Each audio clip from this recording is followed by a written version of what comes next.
Thank you, Chairperson. At the outset, I would like to thank Professor Jasuja, Dr. Ajay for asking me to speak on the topic. After deliberating with Ajay, we decided to make it a case-based approach to highlight various scenarios. I have no conflict of interest to declare. I would take you all through 5 case scenarios highlighting various challenges while interpreting immunological tests. 4 of these cases are from our institute and 1 case is from Gurgaon. So we go to the first scenario. A 41-year-old female who is CDC positive and single antigen bead DSA negative. A 41-year-old female with history of connective tissue disorders was evaluated by rheumatologist as an overlap syndrome. There was a history of taking complementary medicines for the pain. The patient developed proteinuria, underwent the biopsy for the same, which showed diffuse glomulosclerosis. The patient progressed to end-stage kidney disease quickly, did not have a compatible donor in the family, and was subsequently registered for a disease donor program at PGI. The patient had sensitizing features for an organ transplantation in the form of chronic infections, multiple pregnancy, and third, multiple PRBC transfusion. The patient was compliant with dialysis. The patient's time had come. Her star begins to align. However, the CDC cross-match was positive with the first cadaveric donor, then the second, and then the third. Obviously, as a part of her transplant workup, she underwent an anti-HLA antibody profiling by Luminous assay for a virtual cross-match. Considering her background, we decided to do an auto cross-match and then a virtual cross-match. We proceeded with an auto cross-match, which was strongly positive. Her virtual cross-match with the fourth donor was negative. We proceeded with transplant, and the patient is currently doing fine with a serum creatinine of about 1 to 1.1 milligram per deciliter at a year post-transplant. Coming to the diagnosis, autoantibodies secondary to lupus and other connective tissue disorders may react with lymphocyte. Not all antigens that are available on the lymphocytes are present on the allograft. Hence, not all antibodies which are positive by CDC are detrimental to the graft. In a specific cohort of population, these antibodies may range from 10 to 42%. However, you cannot generalize. The antibodies are usually IgM in nature.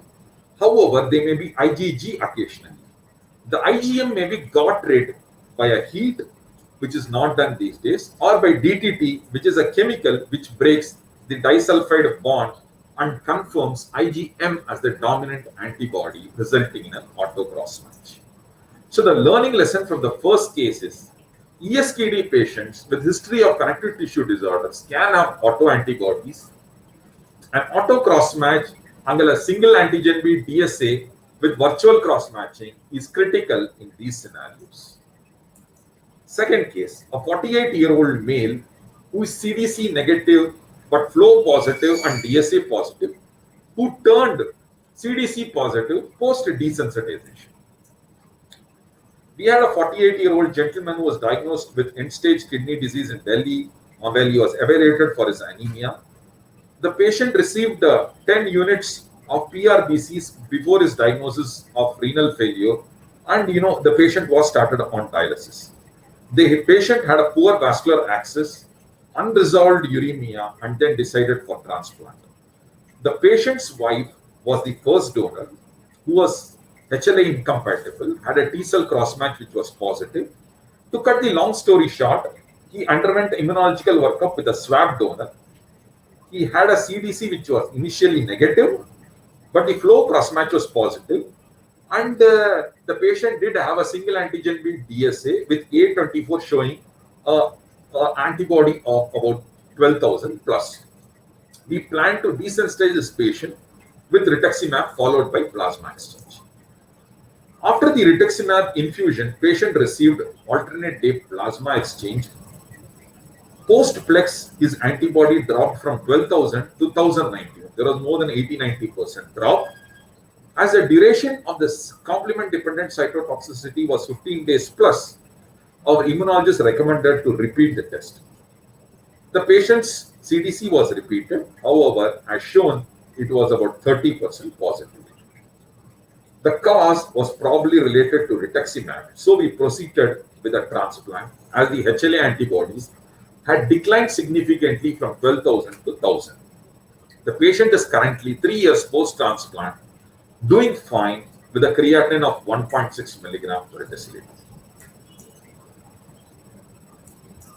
So the final diagnosis is rituximab induced B cell cross-match. The other drugs that could result in cross-match being positive is alemtuzumab for B and T cell and daratumab for B more than T cell. The rituximab circulating in the recipient serum binds to the Fc receptors on the B lymphocyte, which then fixes complement. Rituximab may be got rid by using pronase. Pronase is a combination of proteolytic enzymes which targets the Fc receptors, strips off the Fc along with rituximab from the B lymphocyte surface. In the current case, we did not use a pronase testing as it wasn't available. However, we knew there was a significant reduction in the single antigen beat DSA to a tune of over 80%, which enthused confidence in proceeding with transplant. So the learning lesson is rituximab can lead to positive complement-dependent cytotoxicity for B cells. Single antigen beat DSA with virtual cross-match is critical in desensitized patients as well. The next is the case scenario 3. This case is not from our institute. This is from a published literature. A 37-year-old gentleman awaiting third transplant. The patient was sensitized in the form of PRA of 62% 4 months prior to all the testing with single antigen beat DSA, which was negative. So there was a discordance between the PRA of 4 months ago and the DSA. The 37-year-old male was worked up for his third transplant. The patient did have a history of hyperacute rejection for his first transplant with his mother as donor. Then there was a chronic rejection during his second transplant with his mother-in-law as a donor. The panel reactive antibody by flow cytometry was 64% positive for class 2. On evaluating for the third donor, a single antigen beat DSA was performed, which was negative. Which was less than 1,000 for both class 1 and class 2 antigens. In view of the past PRA, which was only 4 months ago, and the history of sensitization, he was sensitized prior to his first transplant, then he underwent his first transplant, then his second transplant. The authors proceeded with serial dilution of the serum. The neat serum was negative for class 1 and class 2 antibodies, whereas the 1:4 dilution, 8 and 16 dilution was positive for about 50% of the antigens by PRA. However, the 32 was negative. Similarly, the flow cytometric cross-match which was repeated was also negative in the neat sample and was positive on serial dilution for B lymphocyte flow cross-match. Rarely, high titers of antibodies could inhibit each other and result in a negative testing. This is called the prozone effect.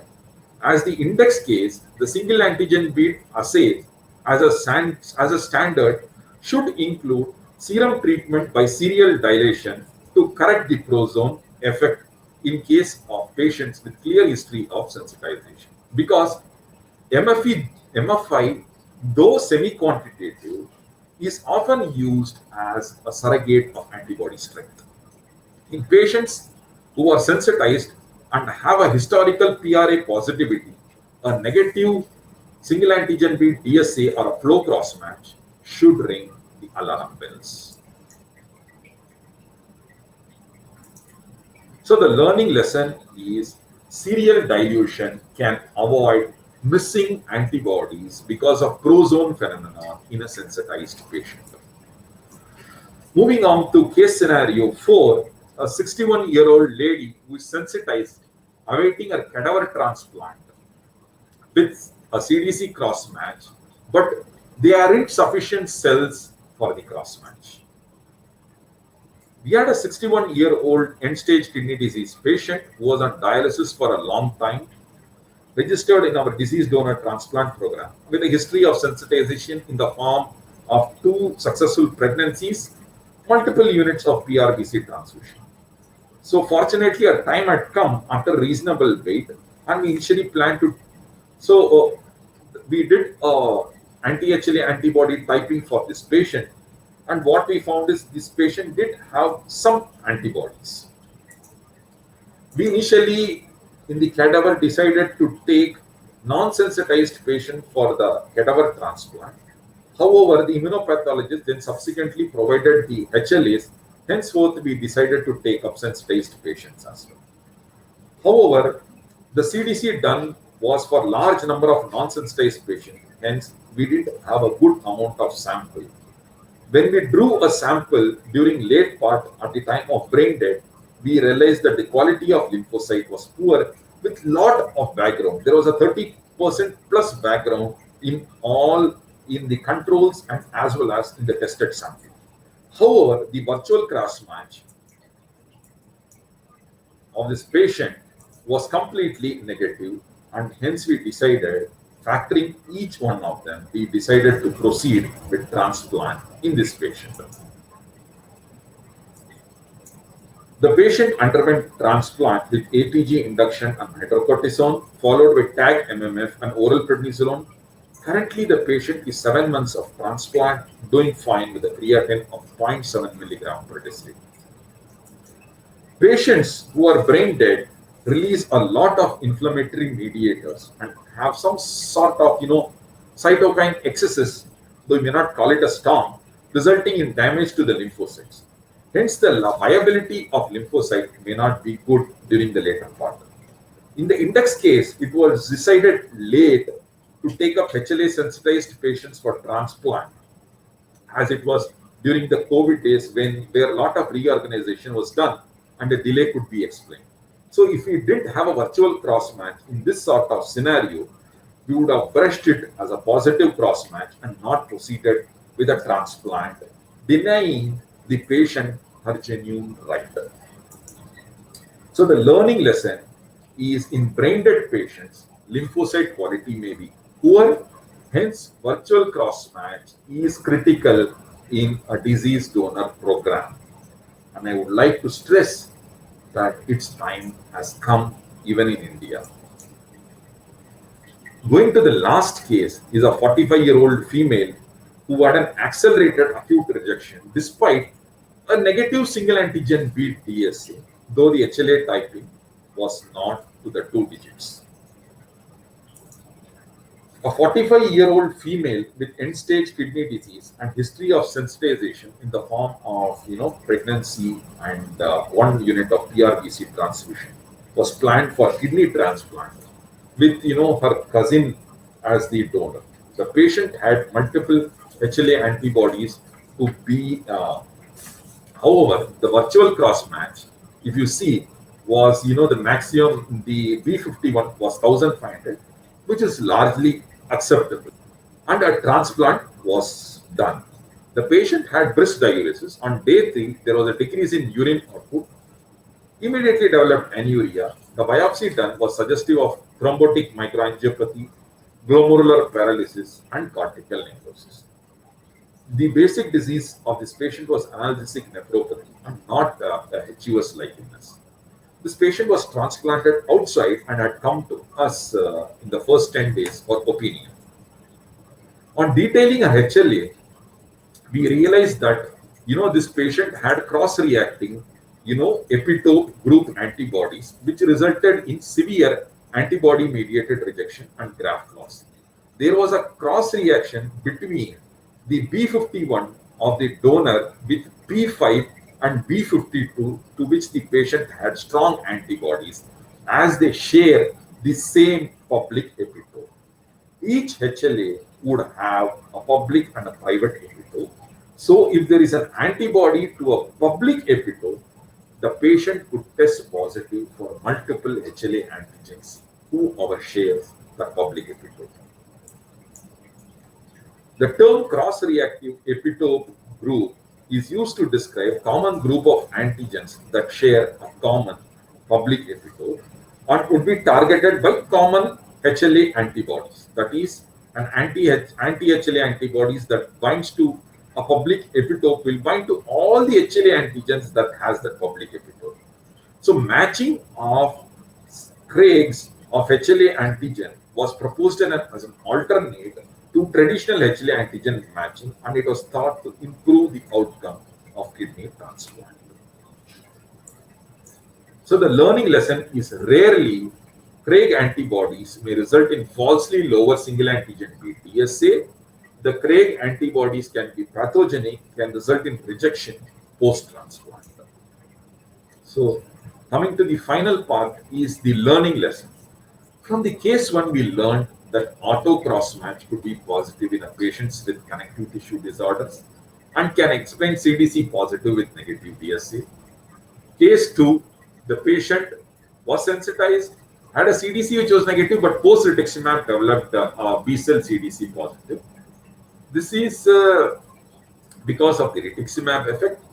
A pronase treatment or a virtual cross-match is utilitarian in such scenarios. Case 3, the patient was supersensitized, had high antibody titers, but the DSA was negative because of the prozone phenomenon. A serial dilution would help us to get rid of such a situation. Case 4 is a virtual cross-match criticality in a diseased donor transplant where the quality of lymphocyte was very poor. The last is cross-reacting epitope group antibodies, which may exhibit a low titer and can cause antibody-mediated rejection post-transplant and consume the graft quickly. Thank you all for the kind attention. I would be keen to hear the comments and also take questions to the best of my wisdom. Thank you. Namaskar.